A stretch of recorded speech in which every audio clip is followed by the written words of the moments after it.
Every country in the world, Kenya notwithstanding, has been affected by the HIV/AIDS pandemic. As in most African countries, poverty has aggravated the spread of the virus. Research indicates that 6.7%, or approximately 1.4 million Kenyan adults tested, are infected with HIV. Women, especially those between the ages of 20 and 30, still remain the most vulnerable. Hence, there's been a considerable increase in the number of orphans and child-headed families across the country. Kiambiu, a slum in the eastern suburbs of Nairobi, is one of the areas hardest hit by the pandemic due to its inherent poverty and poor living standards. James and Judith live in this slum and are both HIV positive.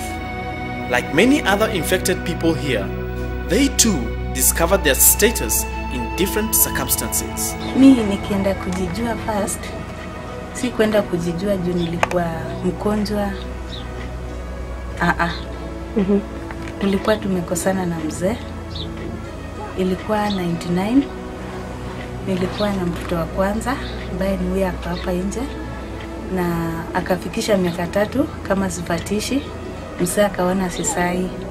Sasa ndiye akawa bibi mwingine wa kuzaa haraka. Mimi nikaonelea wacha niende nijue hali yangu vile huyu mzee amekuwa akianyahanya akitafuta ule wa kuzaa haraka. Vile nilienda kupimwa patikana niko HIV.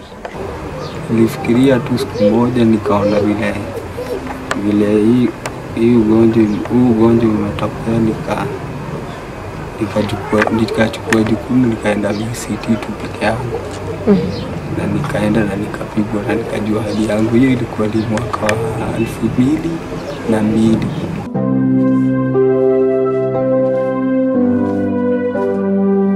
When he was diagnosed with the virus in 2002, James was at first unwilling to disclose his status to anyone for fear of stigmatization. So was Judith. Nilienda kwa bradhangu nikamwelezea, lakini nilimtanganya. Nilimwambia mimi nimeenda hospitali na Alsas. Na nilikuwa namwambia nikilia sana, lakini sikumuelezea. Lakini sasa wakati tulisomesha memory books and John, niliweza kuelezea wote pamoja na watoto wale wote ninaishi nao hapa wanajua. Kuanzia mwaka wa 2002 kuna mtu tulikuwa rafiki, huo tulikuja tukaelezeana kwa sababu pia yeye nilimwongelesha na akaenda na akapimwa pia. Lakini ile kuambia mtu haswa, niliambia mtu haswa, yani ile kusema ni kuongea sasa, ni wakati nilikuwa na tafuta matibabu. Hiyo ilikuwa ni mwaka wa 2005. Though knowing one's status can be hard at first, it helps to understand oneself better to live a more fruitful life, as James testifies. Nilisikia nikiwa na mabadiliko katika maisha yangu, kwa sababu sasa maisha niliona haingeendelea kama hapo mbeleni. Imebadilika all of a sudden. Sasa ni maisha ingine tofauti ya kubadilisha tabia nini. Lakini nilipatwa na mshtuko pia. Wakati huo nilikuwa naingia sana Kenya. Na walikuwa wanaona ninaingia Kenya, wakaanza kunipoint, wakanitema, wakanitukana, na nikasikia uchungu sana. Lakini hapo sasa ndio nilikuja nikajikubali kabisa, sina uoga wowote, na ninatembea nikiwa free. Na saa hii hata wanashangaa kuniona nikizaa watoto na wako healthy. Wenye wako HIV positive wako free sana na mimi, lakini wale hawajajijua hali yao hawanipendi.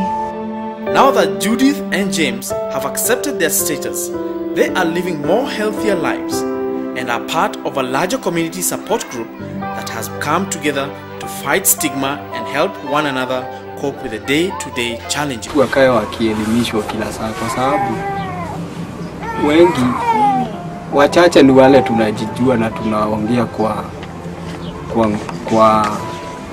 kwa nguvu hivi, lakini wengi ni wale hawajajua hali yao vile iko.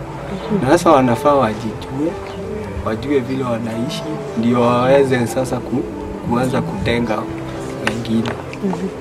Lakini zaidi ya hiyo ningelipenda serikali iendelee tu kuelimisha vile iwezavyo.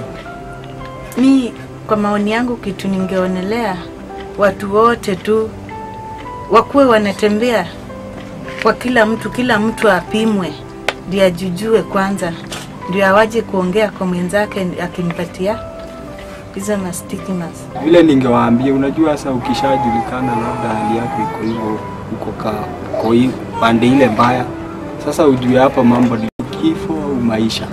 Na sasa kwa sababu hizi madawa zinapatiana tumaini, si ni vizuri tu mtu akunywe dawa. Awache ajipe moyo na hizo dawa, aache ku lose hope.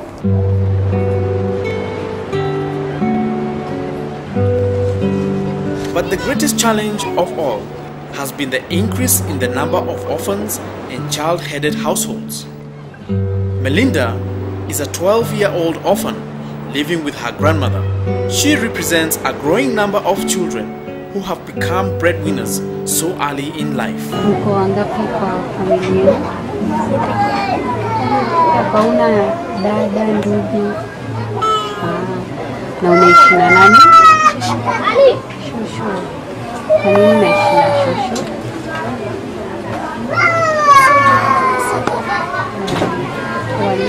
Nilikuwa mnaishi na kina mami kitambo. Maisha ilikuwaje mkiishi na kina mami na vile unaishi na shosho? Like in all slum areas in Kenya, people in Kiambiu suffer from lack of basic necessities such as clean water, food, and proper housing. This is even much worse for people infected with HIV. They depend mainly on handouts from well-wishers and the occasional government support in form of drugs. Huyu mtoto tu kukosa, saa ingine anakosa chakula, nakosa pesa ya ikiitiswa kwa shule. Mimi nakaa na shida, hiyo ndio shida. Hata hiyo 30 bob nakuwa nampatavutia. Kibanda ndio ile nimefunga, nilikuwa na kabanda, nilikuwa na usa sabuni na tumajani. Sasa kibanda hakuna. You know, when these people come to us, they expect us to support them, to love them, to comfort them, to counsel them, to pray for them. And you know, most of those who are in the leadership now in the church are not professional counselors. We want to employ a professional counselor who will be taking care of such, like in counseling. Even though the government and the church are trying their best to support the infected and the affected, lack of sufficient funds and infrastructure is hampering the efforts needed to curb the spread of the virus. When people have sources of funds or sources of income, they will really depend on those incomes that are dangerous to their lives, such as prostitution. What we lack, like now in our churches here in Kenya, is finances.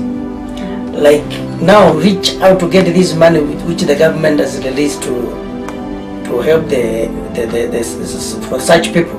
It is a very long process. All of this application does not have a public health center, and we actually need one as an urgent issue. We are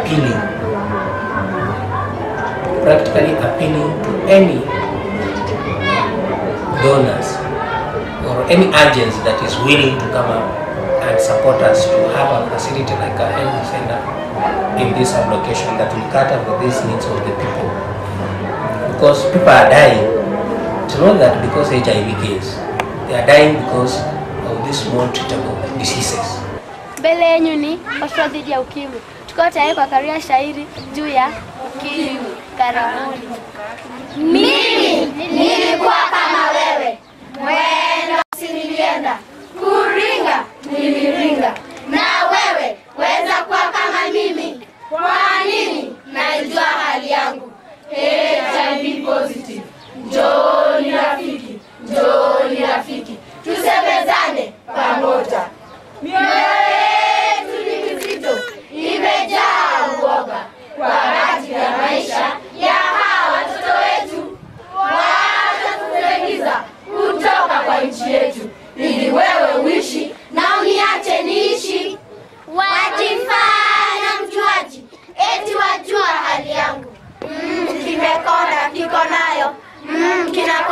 kiko nayo, bwana yake alikufa juzi kiko nayo.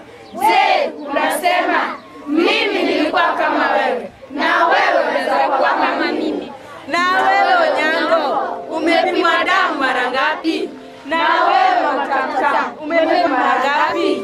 Na wewe Matamtam, unajua hali yako? Kama hujui hali yako, chanuka, chukua control, uende VCT, ujue hali yako, nami nijue hali yako, uishi na niache niishi.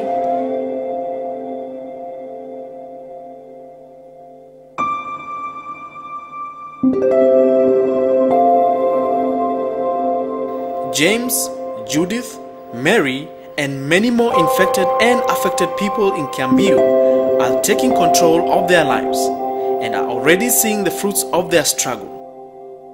Kama siku hizi wale wagonjwa kama mimi, iko wengine ule mtu anasikia akiwa na nguvu kitoko analeta sukuma na anauza. Sio kama wakati wa zamani. Mtu anakuona anasema ule hizi sukuma zako sisitaki. Ubakuzi imeisaisa kidogo. Mimi nilishaona watu wengi wakiaga kabla hizi madawa zikuja, kwa sababu zilikuwa za bei ya juu sana. Siku hizi vile zimetufikia tunazipata bure na tunazitumia na tunaona zikifanya kazi. Hapo sasa mimi huona kuna tumaini. Kwa hivyo nachukua maisha yangu ya kila siku, naona tu itaendelea. Sionagi kuwa na tofauti yoyote.